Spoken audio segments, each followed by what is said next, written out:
Hi friends, அஸ்ஸலாமு அலைக்கும். Welcome to my channel. காளான் உடம்புக்கு ரொம்பவே நல்லது. அந்த காளானை எப்படி சுத்தப்படுத்தணும் அப்படின்ட்டு நிறைய பேருக்கு தெரியாது. சுத்தப்படுத்தினாலும் அவங்களுக்கு இது நம்ம செய்கிறது சரிதானா அப்படின்னு கன்ஃபியூஸாகவே இருக்கும். அவங்களுக்கு இந்த வீடியோ நல்ல யூஸ்ஃபுல்லாக இருக்கும். இப்படி பேக்கிங்கில் உள்ள காளான் நான் வாங்கியிருக்கேன். இந்த பேக்கிங்கில் உள்ள காளான் தான் நல்லது. இது ஒரு 1/4 கிலோ இருக்கும். இதை ஃபஸ்ட்டு நார்மல் வாட்டரில் போட்டுடலாம். ஏன்னா அதுக்கு மேலே மரப்பொடி, மண் அதெல்லாம் இருக்கும். அதனால் இப்போ நம்ம லைட்டாக வாஷ் பண்ணிடலாம்.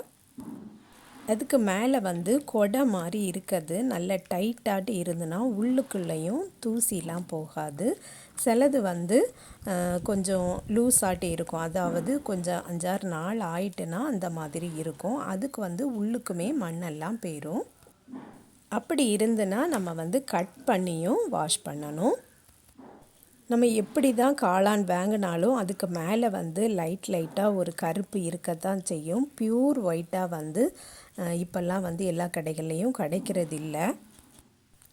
இப்படியே நம்ம லைட்டாக வச்சோம்னா அதுக்கு மேலே இருக்கக்கூடிய தின் லேயர் கலண்டு வரும். அப்படி நம்ம எடுத்தால் போதும். ரொம்ப அதை உரித்து எடுக்க வேண்டிய தேவையில்லை. காளானில் விட்டமின் டி அதிகமாட்டு இருக்குது.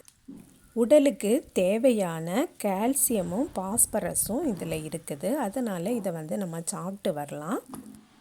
இந்த பவுலில் இருந்து எடுத்துட்டு நான் மறுபடியும் வேற ஒரு பவுலில் தண்ணீர் வச்சுருக்கேன். அதுலேயே நம்ம போட்டுடலாம். காளானில் கார்போஹைட்ரேட் குறைவாக தான் இருக்குது. அதனால் சுகர் பேஷண்ட்டும் இதை எடுத்துக்கலாம். இரத்த சோகை உள்ளவங்களும் இந்த காளானை அடிக்கடி சாப்பாட்டில் சேர்த்துக்கலாம். இரும்பு சத்தும் அதிகமாட்டு இருக்குது. காளான் சீடு கடையில் இருக்குது. அதை வாங்கி அதுக்கப்புறம் இதுக்கு நிறைய ப்ராசஸ் இருக்குது. அதெல்லாம் பண்ணி தான் இந்த காளான் வளர்ப்பு வளர்க்கப்படுது. இந்த தண்ணீரில் பார்த்திங்கன்னா நிறையவே வேஸ்ட் வந்திருக்கு. இதை அப்படியே நம்ம எடுத்துட்டு மறுபடியும் இந்த தண்ணீரில் போட்டு நல்லா வாஷ் பண்ணிடலாம். அதில் இருக்கக்கூடிய அந்த தின் லேயர் நம்ம 2 மட்டும் வாஷ் பண்ணும்போதே லைட்டாக உறிஞ்சி வந்திருக்கு. இப்போது நான் 3வது தண்ணீர் எடுத்திருக்கேன். இதில் கொஞ்சம் கல் உப்பு சேர்த்துக்கலாம். எல்லா காளானையும் அதிலையே போட்டுடலாம்.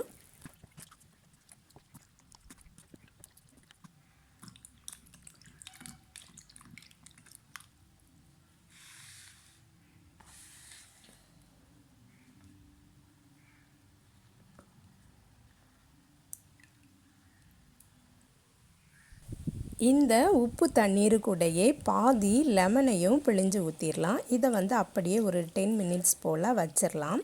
அதில் இருக்கக்கூடிய அந்த பாக்டீரியாலாம் போயிடும். அதுக்காக வேண்டி தான் நம்ம லெமன் ஆட் பண்ணுறோம்.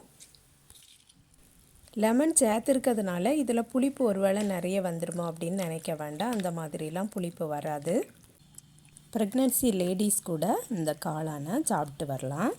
காளான் சின்ன பிள்ளைங்கள்லேருந்து பெரியவங்க வரைக்குமே சாப்பிட்டு வரலாம். இது நான்வெஜ் மாதிரி தான் இருக்கும் சாப்பிட்றதுக்கு. ஆனால் நான்வெஜ்ஜில் கொழுப்பு நிறைய இருக்கும். இதில் கொழுப்பு குறைவாட்டு இருக்கும்.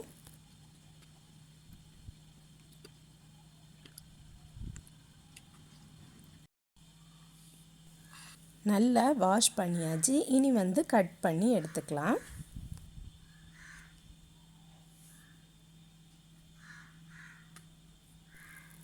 இதில் கட் பண்ணி பார்த்தோம்னா அதில் கருப்பு கலரில் இருக்குது. அந்த கருப்பு கலரில் இருக்கிறது அப்படியே வைக்கலாமா அல்லது இதை எடுத்துடணுமான்லாம் நிறைய பேருக்கு டவுட் இருக்கும். அது அப்படியே இருந்தால் ஒன்றும் இல்லை. அது கெடுதல் கிடையாது.